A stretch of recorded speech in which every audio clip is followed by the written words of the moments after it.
Uganda nedderedde ku general jali ne mu kitawe Nyando Yesofe ne family kabatuukako katandike ne security alert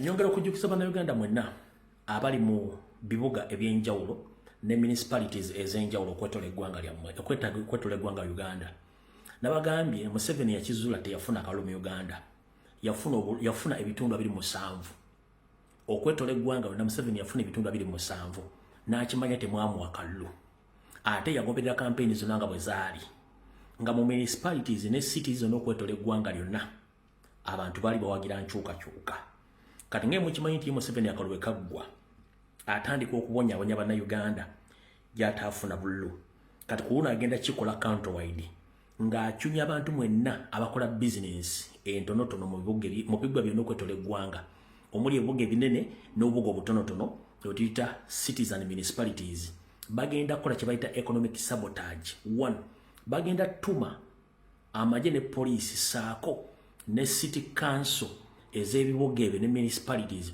okutandika okumenya bu business bonna obutono kezibe kiyosiki kejibe midaala kabatondira ku mbalaza abatondira ku nzigi kobenga okola mulimu ki bagenda bimenyawo nga bakozesa city council kino kibonerezo kivambya ofuzi ebyaggwa mu Kawulu Museveni ke yabba so ngenda kusaba yona joli mu gwanga lyonna ngobadde okola business ezo zennenyeko please kendeza ku capital n'ebintu ebijjemu ngobodde temunna kuononekera kuba kino bagenda kikola nga omayi bulujjo bwakikola nti watafunye bululu atekawo insecurity ne insecurity ejja mu kirinde across the country agenda tekawo insecurity across the country ngabijambia ababbi abatemu abakoleke fujjo yingere wakole ebintu byosonja kado bategeza ngo budde bukyali mwena mutegere municipalities ne cities zonna mu gwanga lyonna mubeerawo ya nti economic sabotage Museveni yagenda okukola egenda kuba terinalina na activity ndaje agenda okukola okubalaga nti buli omu yamukowa ate ngemu omukowa n'amasanyaza agenda kubanga agajjako kubanga ekimu kubi bikola Museveni yakozesa okulemesa abantu ofuna ensimbi okujjako amasanyaza ekigenderere abantu bali mu kukola business nga bayambisa amasanyaza jukira amasanyaza gakola ebintu bingi amasanyaza abatonda ebyokunywa bagakozesa abatonda amaduuka bagakozesa aba hoteli aba holding buli kimu amasanyaza gakikozesa kati bwagaje okukiriza abantu bonna tebagenda kukola ki bakati bagenda kufuna sente na kosa amasanyaza so you know part of it security alert eyoku satu nsaba okutegeeza bana Uganda mwenna abawanga lya kunyanja zonna ezivubimwamu ebyennyanja mu Uganda which ewedde najja nenkola video nembabulira nti ekitongole kibadde kikwasaganya okukuuma abavubi ku myalo ekitongole ekyo Nyando yakijjeewo n'ateekawo ekitongole ekikye kyenabagamba video mujja kudde muzirabe ekitongole kino kigenda kubeera under SFC naye nga abantu bagenda kuba bambadde engoye za bulijjo naye nga balina n'emmundu balina n'ebiragiro bya shoot and kill bagenda tandika okusuula ebiddo ku myalo egy'enjawulo across the country ku nnyanja ez'enjawulo ng'abakyunyo bajjako ebyennyanja n'okusannyalaza ebyenfuna byammwe okwetola eggwanga naye nga kino bakikola okuba nti baagala kweddiza kuvuba na kutunda byennyanja across Europe era nga omwaka guno gwali gutandika mu January mukwano gwa Museveni era munywanyiwe era ambassador atwala ebbendebende bya EU omukyala Marijan Blackso ku Twitter fixer oba Black Widow yali amaze okutula deal nti Uganda egenda kuba etunde byennyanja byayo ku semazinga Bulaya nga basubiramu wakati w'obukadde 8 ku kawumbi nga basubiramu wakati w'obukadde 8 ku kawumbi ezina okuva mu Musoro n'okutunda byennyanja ku semazinga Bulaya nkiddamu basubiramu deal weyo ebyennyanja bive Uganda bigenda okutundwa katale ka Bulaya nga ivamu obukadde 8 oba akawumbi omwaka so ezo sente bazeetaaga kibagenda okukola okusooka okukola kyekino wano wammanga 1 bagenda soka kola kye tuyita experiment okugezesa kinaakola tekiikole naye mu kino kinaakola tekiikole mu security alert ennyanja ezimu zigenda kuteekebwako kye tuyita ebiddo ebipya nga biri modified bye tuyita water hyphen bagenda teekako ebiddo ebipya bye tuyita water hyphen nga bino bikula emirundi 3 okusinga ku biddo ebibadde ku nnyanja okwo nga economic sabotage n'okuba nti mwe temusobola kuvuba olw'amato gammwe amatono nga tegasobola kuyita bidde eyo kati bagenda soka kola experiment okuteeka ebiddo ebipya ku nnyanja ezimu nga experiment okugezesa ebiddo bino bikola speed ki bisobola kulemesa kyenkana ki nga baba basobola okuvubako be balina amaato amanene agasobola okubypassinga ebiddo ebyo n'okuba nti bamanyi bagenda okugazeetinga engeri gye bagenda okuvamu kati mu biddo bagenda okusooka okukola bagenda sooka oteeka ekiddo ku nnyanja gye bayita Kinnabalola. Ennyanja Kinnabalola eyo esangibwa mu Rakai district. Ennyanja eno eriko emyalo gino Kakyera, eriko Kakyera, eriko Kagologolo, eriko Kyaka, eriko Kyawanda. Kati emyalo gyonna gye njogeddeko egyo emyalo ena giyinza okuba emizibu okuddamu okuvubako olw'ensonga tebagenda teekako amagye ga SFC nga gali mu ngoye za bulijjo okuba nga gakwata abavubi gakwata engini zaabwe obutimba n'okubasiba. Era kino kyatuuseewo dda mugenda tandika okulya ku mawulire ku TV nti ebiddo biyitiridde ku nnyanja za Uganda naye nga kino it's part of economic sabotage nga bo nga SFC ne Museveni balina obusobozi obusobola okuvuba ebyennyanja ebyo n'obitonda akatale k'ensi yonna tebaagadde bano nga bagenda okubeera nga ba-implementing enkolero babe nga bambadde engoye z'amagye wabula bamagye ba SFC bagenda kubeera mu ngoye za bulijjo nga batuukiriza omulimu mukama wabwe gwe yabatumye gwe mbagambye guno so mubeera aweeya ku nsonga ezo ze mbagambyeko naddamu bali ku nnyanja Kinnabalola mujja birabako mujja bitegeera nga bwe nagamba abantu b'obushenyi ku ya Golodi ensonga zaatuuse era abantu bazitegedde so nammwe mubeere nga muli aware about that. Ku Secretariat ey'okusatu Munnayuganda yenna ali mu Kampala Mukono Wakiso ng'olina omwana ali wakati w'emyaka 14 ku myaka 2 ng'omwana tasoma tali mu ssomero wabula ng'omwana oyo yeeyiiya oba yeekolera gijje waliwo ekikwekweto ekikwata abaana mu bitundu bya Kampala Mukono Entebbe Wakiso babakwata n'akagenderere ak'okubatwala ku faamu za gavumenti oba ku faamu z'abakola mu faamu za gavumenti oba mu faamu z'abakola mu gavumenti saako n'okubasunsulira ku bitebe bya poliisi ebisinga obungi naye nga okubasunsula buno okuwa omwana okikwetagisa kati w'emitwalo 3 ku mitwalo 5 oba tozirina omwana bamuvuga bamutwala ku meere either ekitalya oba eruzira ku makomera gonna kati kino kigenda mu maaso kyefaananyirizaako n'ekikwata boda bwe kyaliwo kati bakwata bavubuka wakati w'emyaka 14 ku myaka 25 nga beeyiya bweyiya mu bitundu bye mbagambye mumekinge sure mutegeeza abaana bammwe babeeko basigala ng'obudde bukere batakikola kubanga ne poliisi yennyini kirinamu omukono ng'oggyeko ekya gavumenti poliisi yennyini ekirinamu omukono okuba nti basolooza ssente okuzijja mu bazadde n'abantu nga banoonya abaana bammwe kale abaana bammwe bonna babuze mu kimanyi nti babakwata ne babatwala mu poliisi amalo batwala mu poliisi atasobola kujja kujjayo omwana musindika ku kooti ng'emusalira ng'agenda ku meere gye bamwogera mutwala ku faamu z'abagagga oba ku faamu za gavumenti okulima awo tuvuddewo kati katugende ku information yatuleese. Alright, katusookere wano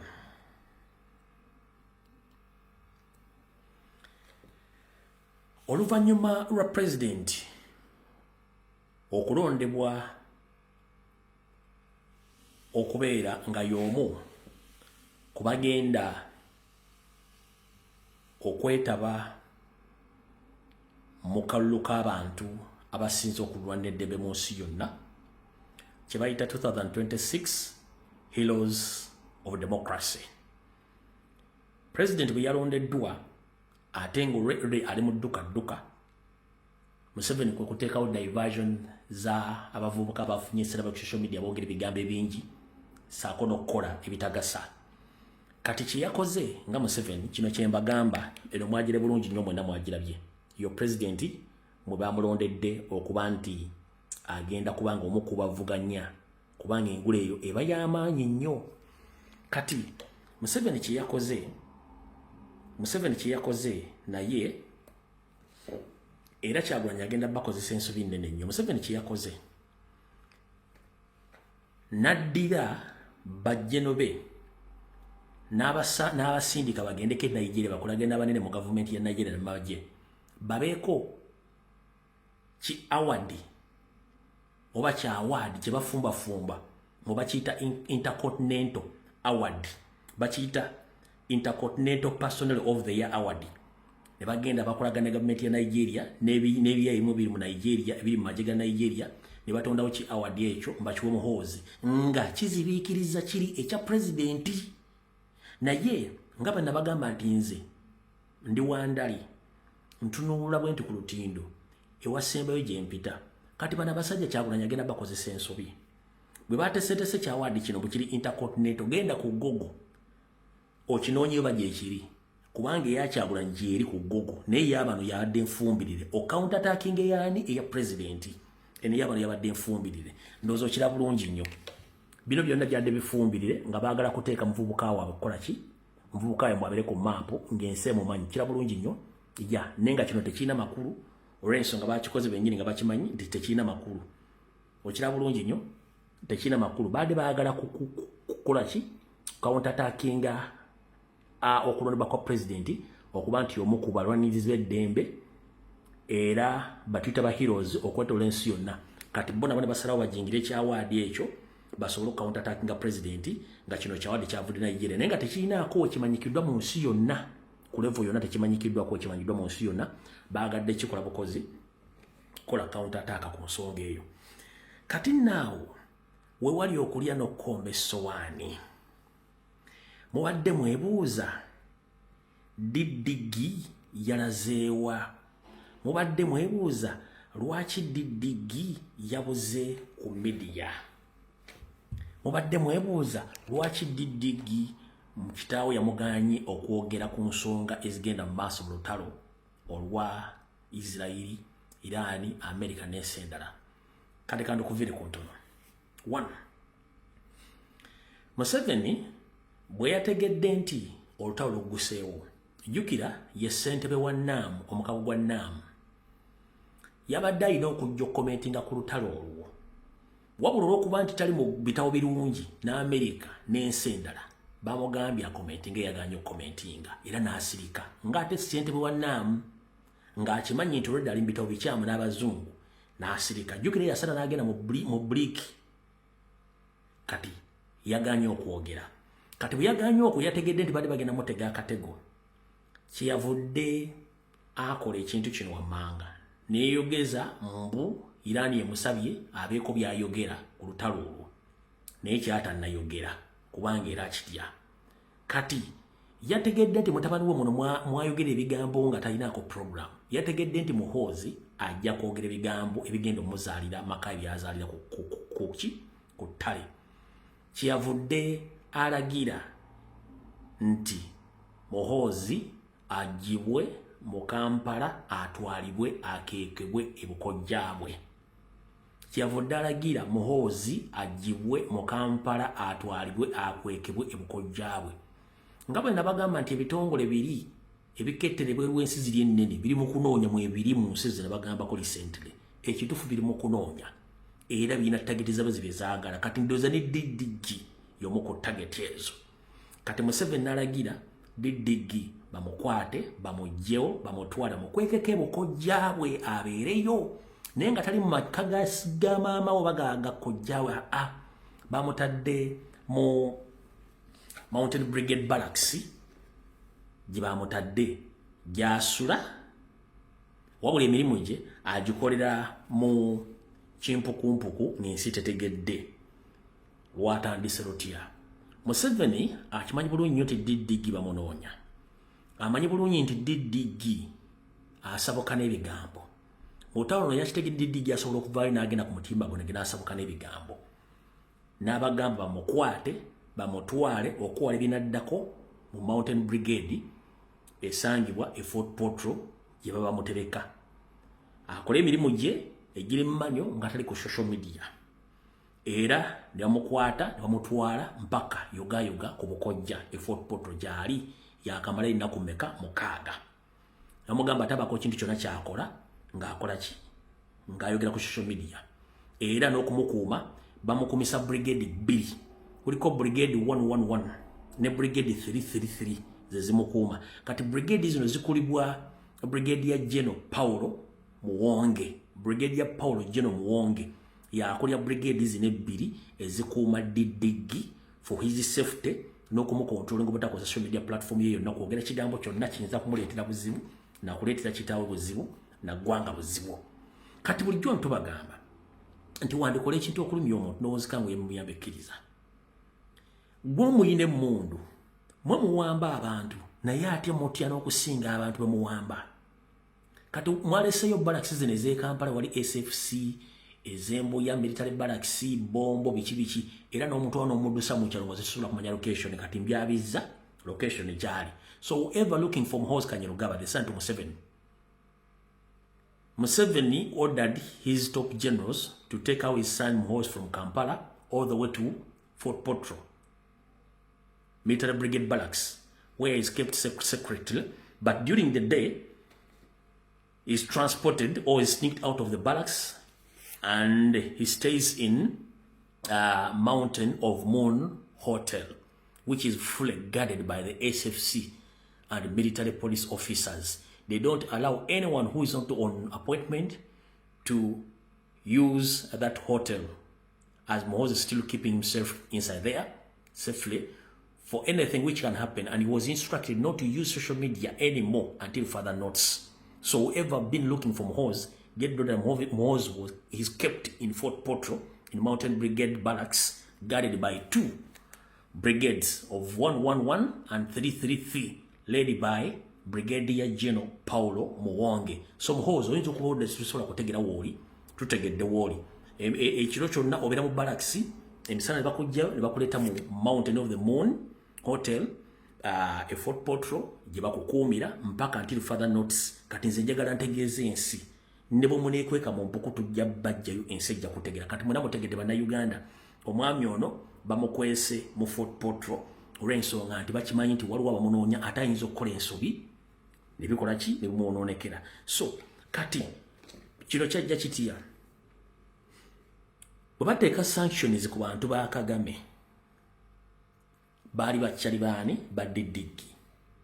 Kati bwe bateekako sanctions bamanya nti ne Didigi ali part of the team lwakuba nti ezi bamusavinga nsavinge nobamanya nti kati kalabaaye badde balina osooka omukwekamu nga taliiwo. Kati ne bamufamire n'etuula famire batudde n'eyisa resolution nti okusinziira ku bigenda mu maaso mu nsi n'ebiri mu Rwanda Didigi tusooke tumugjewo secretary nga teri amaanyi bo nga balowooza ffe tetusobola kumanya nga bwe nabaga nti information esookera wano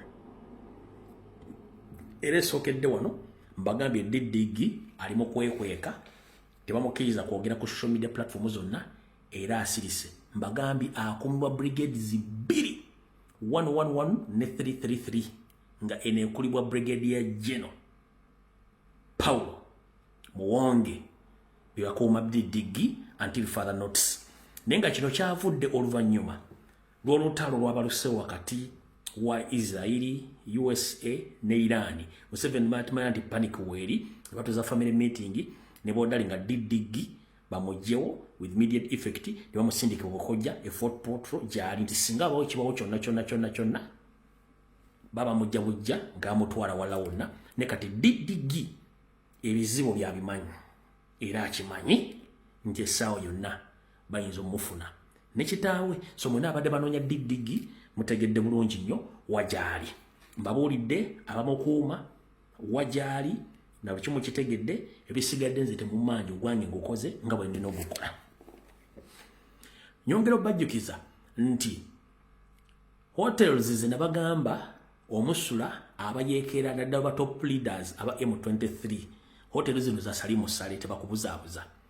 Hotels zino za Salimu Sale embagita Serene Suites eri Mutundwe, endala bagiyita Machede oba Machede eri ku Mityana Road oba Mashede bagiyita Mashede eri ku Mityana Road. Eno abayeekera aba top generals oba commanders aba M23 gye basula gye basiiba ku ssente z'omuwomusolo nga bali mu kweyagala mu ssente za Uganda nga balinde ekyosi kiyite either baddeyo oba bayeko kye bakola. So mu kitegere y'embeera eriwo, embeera si nnungi nnyo ku sayidi yaabo abantu muza mutegedde bulungi nnyo. Kati bwe tuvaawo na kino kankibalabule mubeere nga muli aware about it. gwe Munnayuganda yenna ali mu Uganda njera kugaba ebigambo bino biwulize bulungi. Gwe Munnayuganda yenna ali mu Uganda bino ebigambo byengenda okugaba biwulize bulungi nnyo. Abatamanyi nkola ya Museveni mujja ssanga ebizibu bingi nnyo. Museveni mulungi nnyo mu kuzannyisa mainstream media, mu kuzannyisa bannamawulire. Kubanga basobera ne bagamba nti bw'owuninga amawulire oba owuninze power, bw'oluzinga amawulire oba oluzinze power. Kati mukitwale nti mainstream media byonna byekola e Uganda, ba YouTube abali kusaidia Museveni bakola, ba TikTok abali kusaidia Museveni byasasudde bakola, byonna biyamba Museveni creating a diversion mu kubajja ku mulamwa.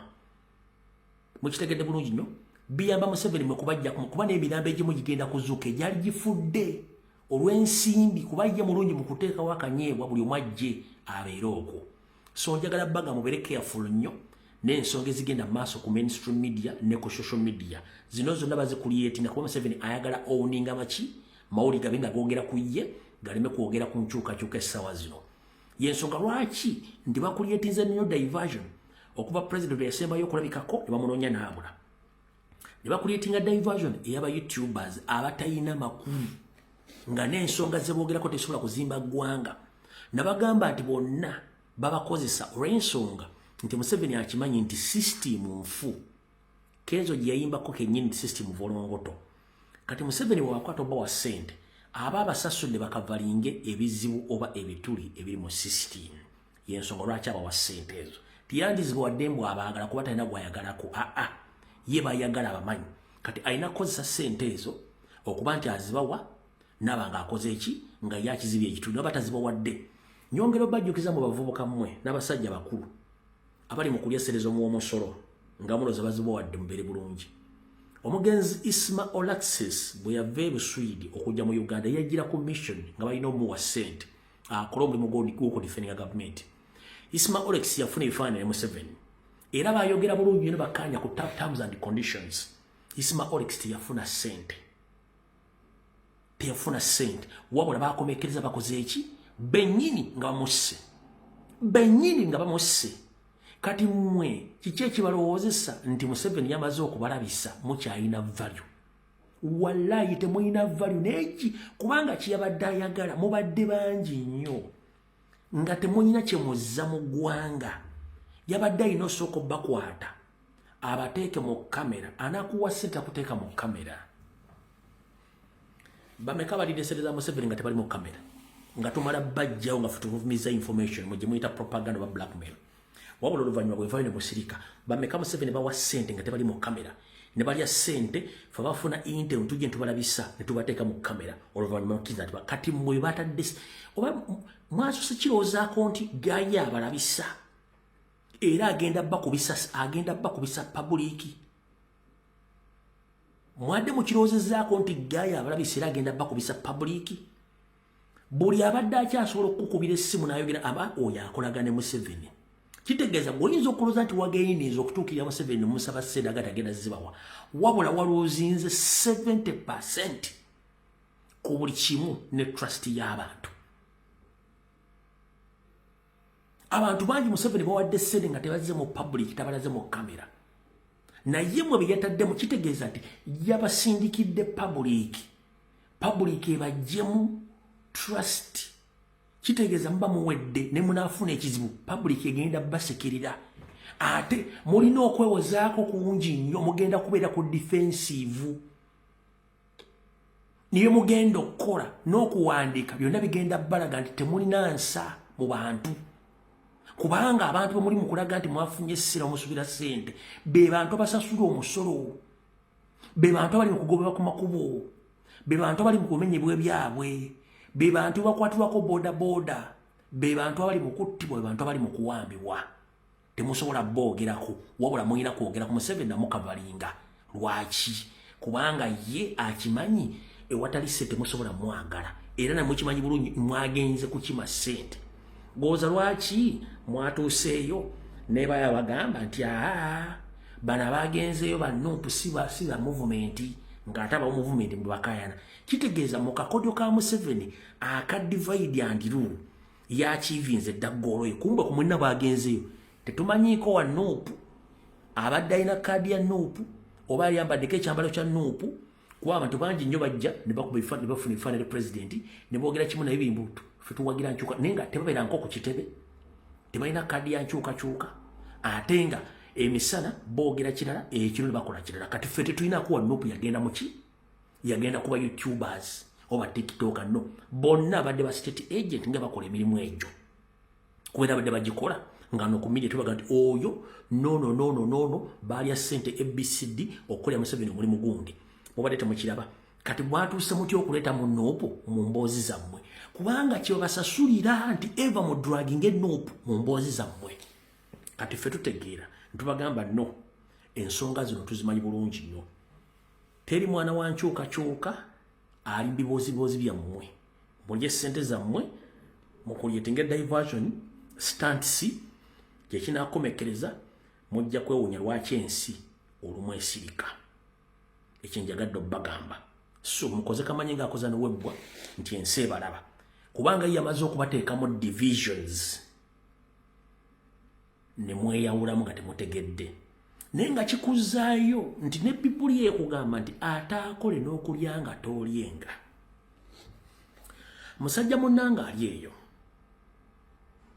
n'omukyala ali eyo gana amagezi njala kuwagabuwa gegaluwa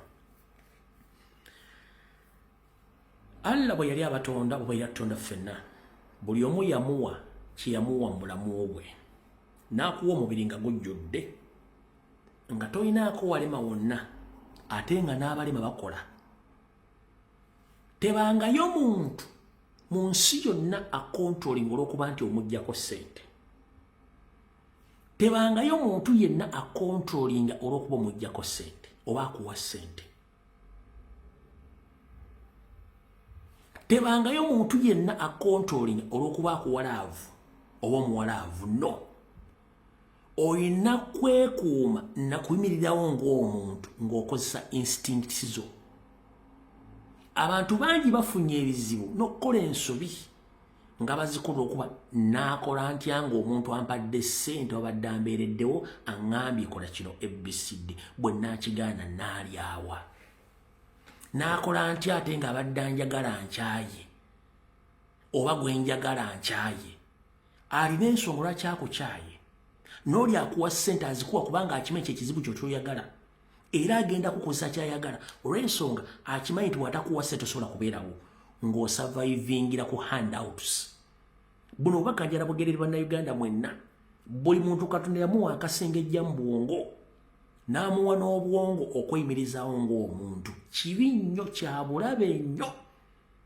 nkiddamu kyabulabe nnyo okuyimirirawo ku mmase y'omuntu naddala either nga kontrolingira ku mukwano kyemuyita laavu either nga kontrolingira ku nsimbi mweze muyita nti simanyi oluseke omuntu oyo aba takwagala era alina waakutuusa naga nti Katonda kyalina makulu n'akuta bwakuta ogenda kudda wangali wamanyire okufuna olusoko olwo kati ngenda kusaba ng'omuntu Katonda gweyawo emikono ebiri n'amagulu abiri n'omutwe akatono koolina keeko engalo zino tezenkanankana wabula zikwatagana ne zikola ekintu ekyenjawulo ekikyusa obulamu bwo ekisa obulamu bw'abalala ekikyusa eggwanga njala kugamba yimirira ng'omuntu otandika okwerowoleza tebangayo muntu wakulowoleza n'okukyusa obwongo bwo bannayuganda tulina ekizibu kimu era kyenzize mbagamba nti ebbanga lyonna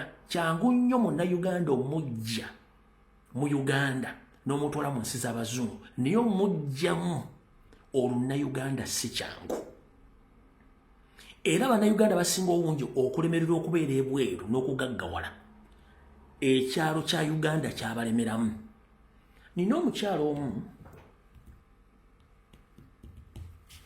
gwe ngenda obbazanyira wano nawulidde akavidiyo kano nabadde surprised nnyo okuwulira omukyala ali mu America ng'ali mu magye ga America ng'agamba nti nabo abali mu diaspora beetaaga ensimbi naye nga ali mu magye ga America muwala muganda muna Uganda mbolo okuba bali bafunye ba YouTubers ne ba TikTokers ne ngamba ekitegeeza byenzize mbagamba abantu bano abantu bali mibitegeera nti kyangu nnyo okujja mu Uganda Uganda omutwala mu Bulaaya oba mu America naye okuvaamu oluna Uganda si kyangu. Njagala oliza akatambi kano okakase kyenkugamba n'engombe eri enkadde yagambanga nti kyangu nnyo okujja omuntu mu kyalo naye omujjamu ekyalo si kyangu. Uliriza akatambi kano nawe mbutufu ogenda kutya nawe ogenda kutya ulya byayogedde. Ejo nakoze video nengamba nti omukulembeze President Yoweri Museveni fenga abantu ba diaspora twagala bilioni 10 naffe otutere mu saako yaffe gye twakoze. Guess what? Guess what? Bwoto na joininga saako ngoli influencer oli social media analyst oba otunze Uganda ku njego yego zense ewe mu diaspora ngotunze Uganda mukwano wandisuwa ate bya diaspora si byakulekana bina si byakulekana. Njagala okutegeeza Mr. President, thank you so much. Webali kuuliza video zaffe, webali kubeera ng'olina abantu abakutuusaako obubaka. Nze nali simanyi nti omukulembeze abeera ati omukyalo oyo nze kasita namulaba nga avudde mu America najja mu Uganda nagiwako interview by YouTubers nagendako ne ku mainstream ya ze Uganda namanya nti ono yes ayinza okuba nga yafuuka America nga n'empapula azirina naye yasigala muna Uganda oli typical muna Uganda oli typical tosobola kunga nti oli majje ga America nga baku training ekisookera ddala okwagala ensi gy'olimu America nga Uganda ogivuddemu ne bakusomesa economic factors na buli kimu bakwata ensonga n'obanga osobola okujja ku social media okubanga okyakola program ezifaanako n'obweziti neewuunya. Akatambi kano manyi kagenda moto kakerejja kalaba nenjala kugamba mukyala gwe wonna woli ukanako woli mu America oba oli wadde Uganda simanyi wako mu Uganda simanyi kagenda kutukako. Ntandise okukkiriza mu bye nasooka okunoonyerezaako era ntandise obikkiririzaamu nti ekituufu kyangu nnyo okujja omuntu mu Uganda naye omujjamu oluna Uganda si kyangu kituufu. Omukazi ku ssaalyo ali mu magye ga America okubanga naawe ofuuse wa luseke kinneewuunyisa okuba nti wasigala mu luna Uganda. Simanyi abantu abamu lwaki social media ebaleetera okuba nti mulina urban excitement n'otamanyi kikyogenda okugera kigenda ku affecting ani n'otamanyi kyogenda okugera kigenda ku affecting abantu abadde bakulowoolesa okuba nti otegeera bagenda kuuza nti obadde otutegeera abantu badowooza nti ebintu byo byeyogera oli gumite tokyali gumite oli awo naawe oli wangu wa kubuzaabuza. Kiki ekikuleetera okuba nti osobola okuba nga ovaayo ne weeyunga ku bantu abasaba okulya ssente z'omumusolo ku bannayuganda ababonaabona? Kitegeeza nti toli ekyo abantu kye badde basuubira naawe wasigala mu luna Uganda. Sina kindi wandibanga oli ku ttiimu eyo ebbanga lyonna nga n'obadde wonna obadde otubuzaabuza. Kubanga ffe tugamba nti omuntu agenze n'akyuka n'afuuka munnansi w'ensi endala ebintu obiramu ango ndala. Eggwanga lirimu oli America ensasula gye lisasulamu basirikale yanjawulo nnyo. Ebyobulamu mu America byanjawulo nnyo. Ebyokwenda mu America byanjawulo nnyo. Ebintu bya bulijjo abantu bayitamu enguudo buli kimu kyonna kyanjawulo nnyo. Tewandiyagadde ebintu bino bibeere nga bikolwa mu Uganda. Gwate wenyigiddayo kwagala kujja kusaba ssente nga tovanga wadde nga gwe omusirikale alwanirira kubanga ekisookera dda okufuuka omusirikale olina kubeera nga olwanirira eddembe lyabo abatasobola kwerwanirira. Ne bwobanga ovaayo osaba ssente z'omuw'omusolo eziyisa omusaayi gw'abantu e Uganda nga tokondeemi nga kikolwa kyonna, then it shows me that either wasigalamu bonna Uganda oba obadde part of the system ng'ensi temanyi. Era I'm very sorry ku video gye wakoze n'abantu badde bakulolezaamu nti omuntu agenzeko n'abeera mu nsi ziri anyumungukamu era yandibadde omuntu omukulu okwogera ku nsi eza Uganda nga bweyimiridde abantu bafune ekitangale kibalaga nti Uganda wano erina okuvaawo. Sigenda kumaliyako budde, akatambi kano ajja kukalaba. Manyi oyinza okukola video ng'onnumba oba ng'onziramu, which is okay, nkuwadde right okunziramu, naye nga nkutegeeza kino kyewakoze bwe kiba tekyakwokesezza gwe kennyini wayokyezza. Tosobola kweta mu kikolwa kyakwagala kusaba ssereza muwa musolo ng'oli mu America, oli mu magye ga America. Moreover ng'oli mukazi. Ng'ate ebizibu mu Uganda ebisinga obungi bisangibwa bakazi. Mukama kingirize osobola okukyusa endowooza yo n'okuba nti ebigambo byeyogera nga tebirumirirwa ggwanga lyo n'abantu abali mu kutulugunyizibwa gw'ate obifuniramu na ssanyu na kwagala kusaba ssente. Bye njagadde okugamba oyo mutegedde. Kati nabuno obubaka njala bugenda eri bakomredi mwenna era nsaba obukulembeze bwa National Platform message eno mwagirabye abasinga obungi temwagiwadde makulu yeeno wano oba kangikyuse nyinza obutasobola gikyusa kubanga eno recording message eno esoma bwiti esoma yavudde mu Home Office. Home Office kyekitongole kya Bungereza ekiyingiza n'okufulumya abantu oba ekikola ku kibayita okutambuza n'okufulumya n'okutuuza abantu. Home Office yeringa migration ya Uganda. Kati Home Office eno yakola ku nsonga z'abagwira bonna abayingira n'okufulumya eggwanga Bungereza. Kati yagambye bweti yagambye foreign nationals with a history of crime and violence are not welcome in UK. Abagwira bonna abalina ebyafaayo ku mannya gaabwe nga byekuusa kukuzza emisango oba mu kwenyigira mu buvuyo tebajja kukkirizibwa kuyingira mu ggwanga lya Bungereza. Foreign nationals with a history of crime and violence are not welcome in UK. Abagwira bonna nga balina ebyafaayo mu bulamu bwabwe obwekuusa mu kuzza emisango n'obutabanguko tebasobola kukkirizibwa mu ggwanga lya Bungereza. Ne bagenda maaso ne bakugamba offenders given a suspended sentence of 12 months or more will have their entry refused. Bakugamba mwenna abaali bazizzaako emisango ne bakuwa ekibonerezo kya myezi 12 gwe mwaka okusiba temujja kukkirizibwa kuyingira mu ggwanga lya Bungereza.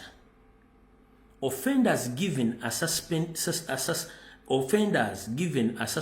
sentence of 12 months or more will have their entry refused.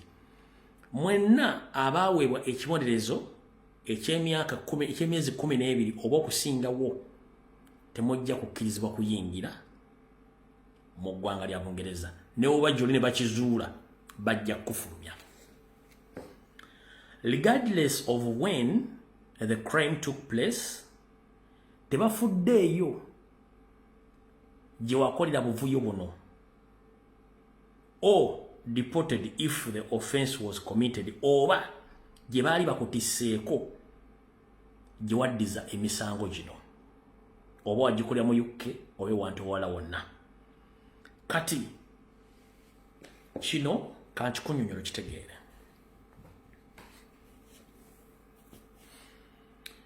Ebbanga lonna tubali tubagamba nti Museveni ne system ye eya Toastmaster program ekinyusi kyabwe bakiteeka mu profilinga abaana abaganda strictly abaana abaganda nga bakola ebikwekweto ebya panda gaali bakola ebikwekweto ebyokwata nga yembategezezaako oba ebyokidnappinga abaana abaganda baffe bonna basangibwa mu Buganda strictly mu Buganda erimu amawanga mangi nnyo kasita bakwata bakutwala ku poliisi ez'enjawulo bakujjako details zo zonna ne bakujjako n'ebyenkumu ne bakusayiningisa empapula kiba kitegeeza nti wazza omusango era ne mu system bakujjako fingerprints ekikakasa nti wazza omusango kati emirimu egyo gyali gikolebwa kitongole kiri ekya poliisi y'ensi yonna Interpol ku Mabuwa Ekolo kati ne mu poliisi bakikola one kino bwe bakikuteekamu oba tosobola kugenda saba visa ku embassy yonna oba tokyasobola kusaba mulimu wantu wonna kubanga oba olinako criminal record kati Museveni kyabadde akola ebbanga lyonna ng'abikola ku bannayuganda n'abawanga lya Buganda ekyo kya profile tuba tukibagambanga kati Bungereza yayisiza etteeka eryo ligenda kukosa buli mwana yenna mu Uganda eyali aprofilingiddwako n'ateekebwa mu sisitimu ya poliisi ey'okuggyako ebigalo n'okuteekako emisango egitali mutuufu wano wali okulera okomesa wano food soldier yenna oba comrade yenna eyakwatibwa olw'ebyobufuzi nga tolina musango mu 2019 mpaka olwaleero Museveni n'asindika ba agenti be makomera oba mu poliisi okwogerezeganya nammwe okubakkirizisa emisango gye mutaakola olw'okuba nti yalina byayisaawo lino etteeka liba likwata litya kitegeeza wazza omusango wagukkiriza kati kyetuva tubagamba bw'oba tewazza musango ne bakwata bakutwala mu kkomera bo nga bakuguddeko omusango ogwawo muganda wange gumiikiriza tokkiriza wadde bakusibye ebbanga ddene tokkiriza the moment you accept the offer ya Museveni nti okkiriza omusango bakute bakuwe ne ssente kitegeeza nti okkiriza wazza omusango ebyafaayo byonna bigenda kubaako nti wali ozizzaako omusango you committed a crime lino etteeka bwe ligamba kitegeeza Bungereza bwe liteekawo America egenda likozesa Canada egenda likozesa Europe egenda likozesa ne Middle East n'ensi zonna kitegeeza bagenda kugroundinga mu kutambula n'okufuna emirimu kati comrade yena ali mu kkomera nkubu yatogeza n'okkiriza ddiiru yonna ya Museveni kubanga bw'ogikkiriza oba okkiriza nti wazza omusango otazza ekikino kiba tukibanyonyodde ebbanga ddene nnyo naye kati Museveni akikozesa kagenderere kubanga akimanyi ayagala kukondeminga baganda bonna bavubuka bateeke mu sseeryo nti bonna bazzaako emisango obe nga tokyasobola kukola kintu kyonna mu bulamu bwo ng'oli criminal sisitimu eyo abazungu bagikozesa naye bagikozesa ku bannansi abalina emisango n'abagwira nti wozza omusango gwonna ne guba mutono gutya baguteeka mu sisitimu nti wali ozizzaako omusango kati ne bakuta ogenda osaba omulimu wantu wonna bwe bateekamu details zo zijja nti omuntu gundi yazzaako omusango ABCD abadde agenda okuwa omulimu ng'akugamba nti munnange wonte tusobola kukozesa muntu yali yazizzaako omusango automatically baba kujja mu sisitimu nga tokyasobola kufuna mulimu tokyasobola kufuna visa ne mu nsi ezo togenda gendayo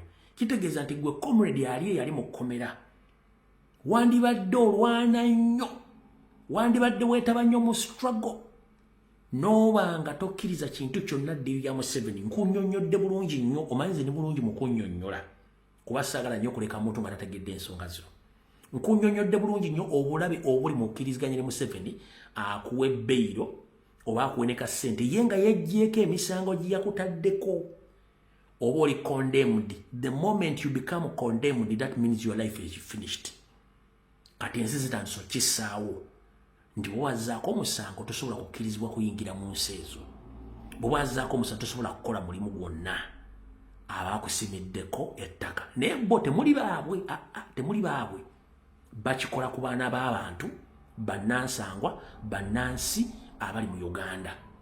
Tugenze tubanyonyola nti kino kiri mu poliisi zonna okwetola eggwanga naye main target baagala nnyo bazzukulu ba Nambi n'abaana abakulidde mu Buganda dde nga si Baganda bo tebakiteeka ku baabwe. Kati Muganda ng'ena gy'oli njagala kugamba be aware ku tteeka lino lyenkugambyeko kubanga bajja kuba bakumaza mamiima naye ng'ekikusibisa tekiriiwo kwagala nsi yo nakwenyigira mu nkyukakyuka. Ngenda kusaba comrade na George tolya mu nsi y'olukwe naawe kennyini teweeryamu lukwe. Tukimanyi eruzira gye muli basindika ba prisoner warders ba prison bosses basindika ba operatives ne basindika n'abambega bennyini beeyita abasibe okujja obba convincinga. Then when you accept government ngekuwa offer gye bakuwadde kwe kukkiriza bo kye baagala obakolere naye nga siguwa kikola gambanga ndikkiriza nti Nuupu kibiina kyabayeekera gobaga tekituufu gweyogera bwogeza bisigadde tufe tujja byekolera nga kibakwagalamu gw'ofulumya ekigambo ekyo. Bayinza okuga nti yogera Kyagulanyi yatumukola bino ABCD nga kibakwagalamu bo ebisigadde bajja byekolera era bajja kuparedinga ng'omujulizi.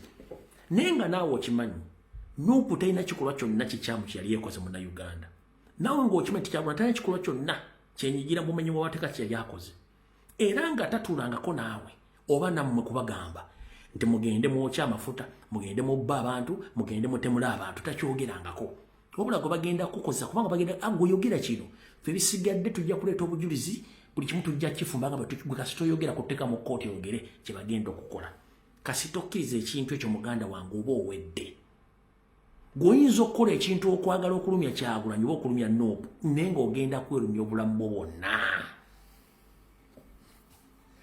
Nkiddamu oyinza okwagala okulumya Kyagulanyi oba Nuupu gw'oyite oba kute oba bakuwa akasente oba weekondeeminzi obulamu bwo bwonna kubanga akugamba okukola bino yennyini ate yakwatira ki talina musango. Gwe tulanga emisango gye bakuteekako ne tosobola gye explain nga togimanyi kubanga okusapootinga omuntu gw'oyagala ogwo si musango, okwenyigira morale si musango, okwogera ku nsonga ezigenda mu ggwanga si musango. Kati kiki ekikwatisa bakuteekeko emisango ate omale bagikkake bagikukkirize eyo bansobi.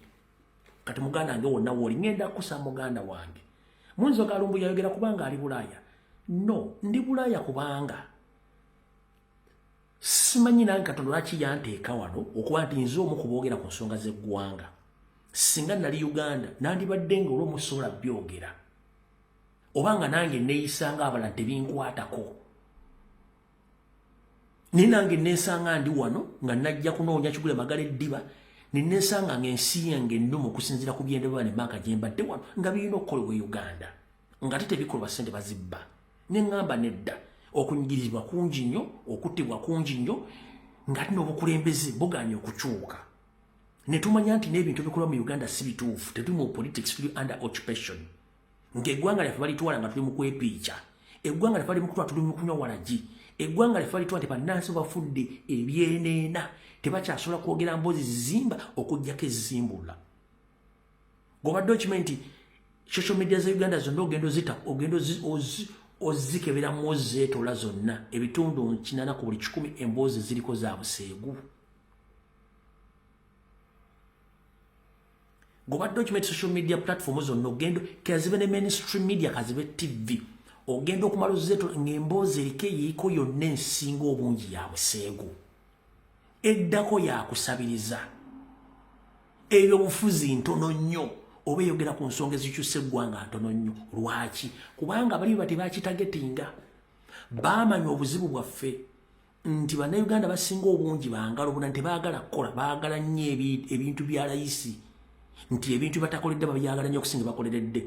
Muganda nanga bw'okimanyi nti ensimbi etuuya ne tomala gagigabanga enzibe. Kati ensimbi lw'okuba Museveni azibba mu mmwe y'ensonga lwaki azibagabira bw'atyo. Teri muntu ng'akedde ku makya kunoonya nsimbi akatuyo ne kamuyitamu n'azimba ebigere ng'azinoonya n'asula nga teyeebase ng'azinoonya asobola okukwata ensimbi azisaasaanya nga Museveni wazibasaasaanyizaako. Nammwe kennyini mukimanyi abali esere za Museveni kebeereyo nga gwojeekoledde tosobola gigabanga gye wabbye kubanga omanyi nti ekyazijja kubeerezo n'ogenda okubba. Kati Muganda njala kugamba ekigambo kimu, mugume mubeereyo, ensi katugirwanire, ebisigadde Allah y'anaamanya, wabula tulwanyisa ekigambo ky'okutwala eggwanga lyaffe mu ngeri ey'ekyeyonoonero. Aho tuvuddewo.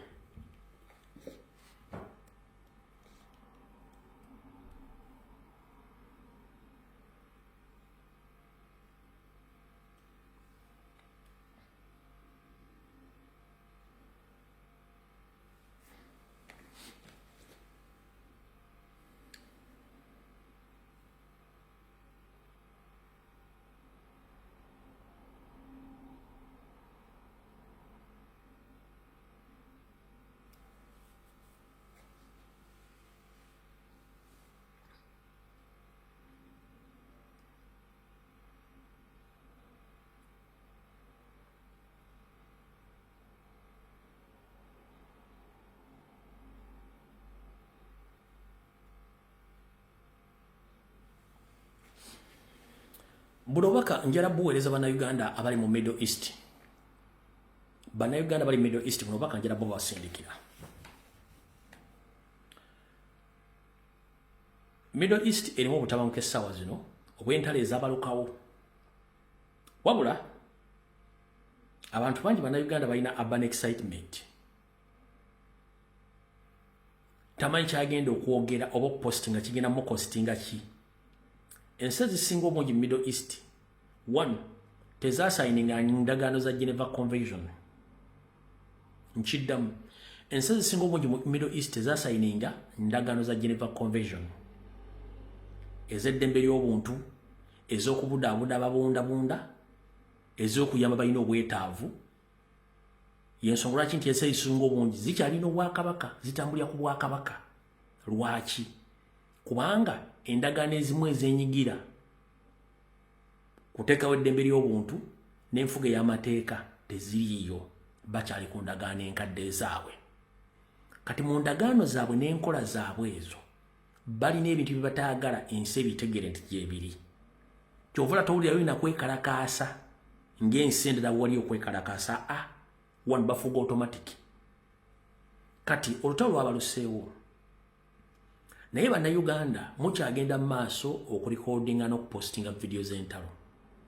Poliisi z'ensi ezo zigezezzaako nnyo basindikira message obagamba nti mubeere compliant nnyo ne message poliisi zibasindikira obutapostinga obutakola video zoogera ku biri mu nsi ezo na kusasamaza mu lutalo olwo. Wabula wa comrade bannayuganda mukyagenda mu maaso okola ekikolwa ekyo. Wallahi bajja kukwata bakusibe. Tetugenda kujja n'ogamba nti free gundi. Kubanga amateeka bagabasomedde babasindikidde ne message. Eno message bagibasindikidde mwenna. Esoma bwete. Yabadde yajjo bagisindise yabadde yajjo nakulwadde lwera kumekolera akutaano. Bazi basindikira ku Lwokusatu ne ku Lwokuna. Bazi basindikira ku nnamba ez'ensi ne ku nnamba ezammwe eza Uganda. Esoma bwete. Responsibility begin with the compliance.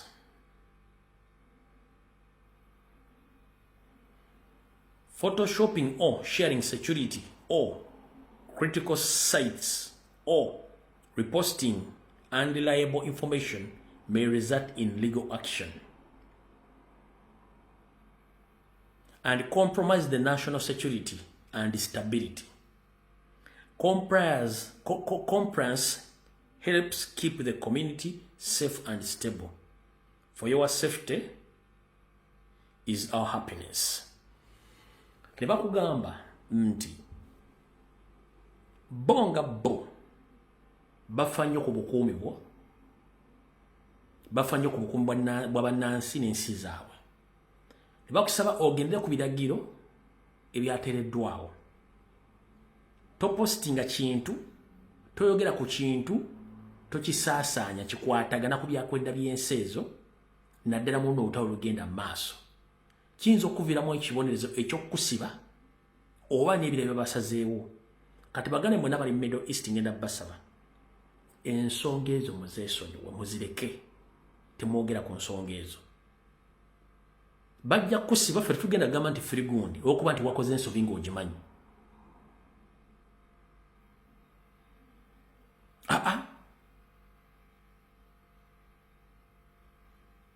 Nkugambye ebyobufuzi by'ensi ezo birala nnyo kuzina ensi ezaffe. Nawo bennyini wadde tubawaana nti bali bulungi naye bali mu busibe. Ensi ezimu bannansi bali mu busibe nga temumanyi nga basibe ddala naye nga batambula. Teboogera ku byabufuzi, teri kulonda, teri kampeyini mu nsi ezo zikuze zonna. Bwakabaka bwe buliyo. Bo bennyini basibe mu temukimanyi. Mulowooza nti obusibe buli mu Uganda wokka. Kino kimanyi olwa. Ensi zonna mu Middle East eziri mu Bwakabaka bannansi basibe. Mumbalaba nga abayina emirembe bannansi basibe. Teboogera ku bukulembeze buliyo, teboogera ku byabufuzi biriyo, tebalonda. Ekyenjawulo nti ensi bazikulaakulanyiza nnyo, bannansi bafuna buli kye baagala ne tebeenyigira okujja abo abatono ennyo abali mu ssake. Bw'omala okusigira ekifaananyi ekyo, then kikuze gwe okozesa omutwe gwo omanye ensi ze tulimu z'opaletinga zitya. Bakumi batya ensi zaabwe. Kiki batwagaliza bagwira era batulowoozaako ki. Olyoka okwata essimu opostinga ebintu byatategeera ebijja okuviira mu buzibu. Kubanga bano balwana olutalo nabo lwe batamanyi. Olutalo lulimu ebintu bingi nnyo. Kyovula nagenda naluwa ensonyi ye. Entalo zonna zibeerawo ze ziri ku international level, zibeeramu ebitakwatagana n'empale ya Museveni, zibeeramu ebigambo bingi nnyo ebyogera ebituufu n'ebifu. Kati ate nga bo abalwana entalo baba kimanyi ekituufu kiki, kati gwe atakimanyi gw'ogenda okujja okigwemu ofuna obuzibu. Njagadde obategeeza obuki bw'obubaka buno bubutegeere, anaaba bufunye bufune, anaaba tobufunye it's up to you, kubanga embuli etefa yonna. Bannayuganda mwagala nnyo okulabirako nga kikutuuseeko, bwe bakigamba tokitwala nti kituufu, omala funa buzibu n'olyoka ojjukira nti omusajja yaŋŋambye naye simanyi kyakukola. Kati obutafuna buzibu mu kintu ekyo, muganda wange ngenda kukusaba ebirabireke n'ekyo kyesonyiwa kola by'olina okukola. Awo nawo tuvuddewo.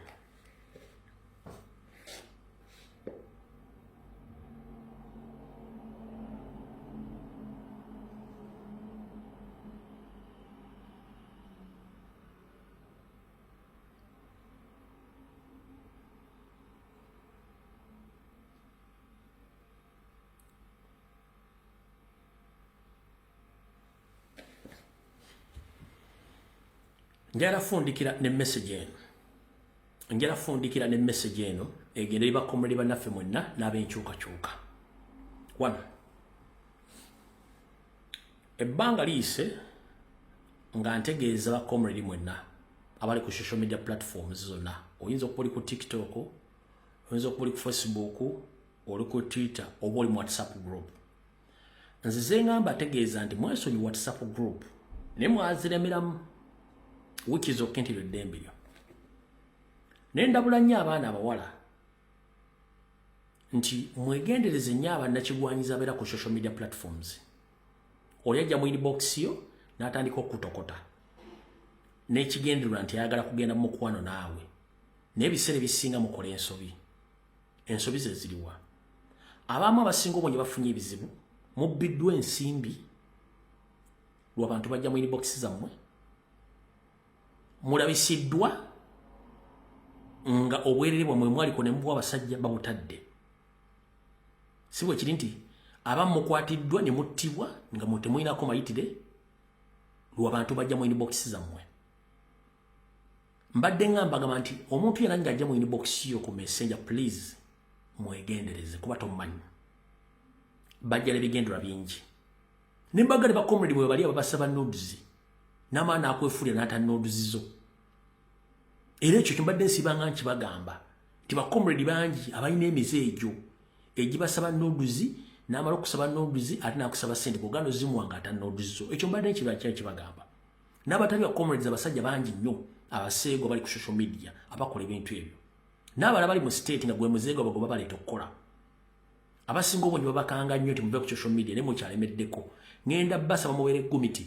Abasinga obonyi mu disabling messenger ku Facebook zammwe. Abasinga obonyi mu disabling messenger ku TikTok account zammwe. Osigale ng'omuntu kufuna kimubeera kizibu nnyo okujjako ng'onoonya naye oba tonoonya ng'oli contented era ng'oyagala struggle wandidisablinze messenger ya Facebook nodisablinga messenger yo ya TikTok noba nga toreceiving a message olw'ensonga message ezo ziyinza okusikiriza n'okoleramu ensobi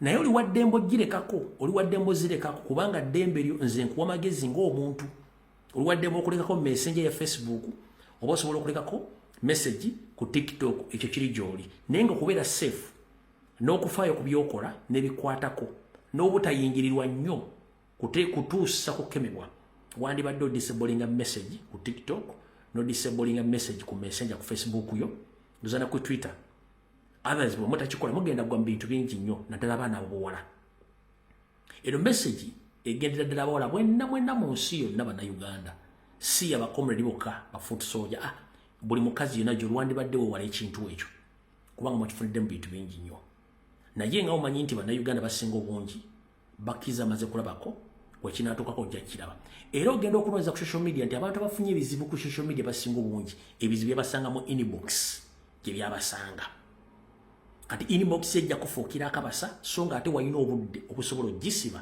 ne weewala akabasa ako gy'okoma okulindirira gy'okoma ofuna obuzibu era ntera nnyo okugamba nti ennindiriza yamezza semitego atamanyi lufumo olwo nti ennindiriza yamezza semitego yali mu megganyi bano abakwataganya ebigo wabula yalina omukisa ogusobola okumegga munne gwe yali naye wabula yalinda nnyo okumegga omusajja oli ng'alowooza gikafu okusinga oli n'alinda mu kulinda ennyo kumba akasajja kali kamaze mu mubala ne kamukuba ennume y'ekigo buli omu ne yeewuunya semitego yabadde ekisonga ate semitego yali musajja nga mukubi wa kigovu omwangi nga teri amuwunyamu wabula ennindiriza nti alindirira akasajja kumbe nako kamuba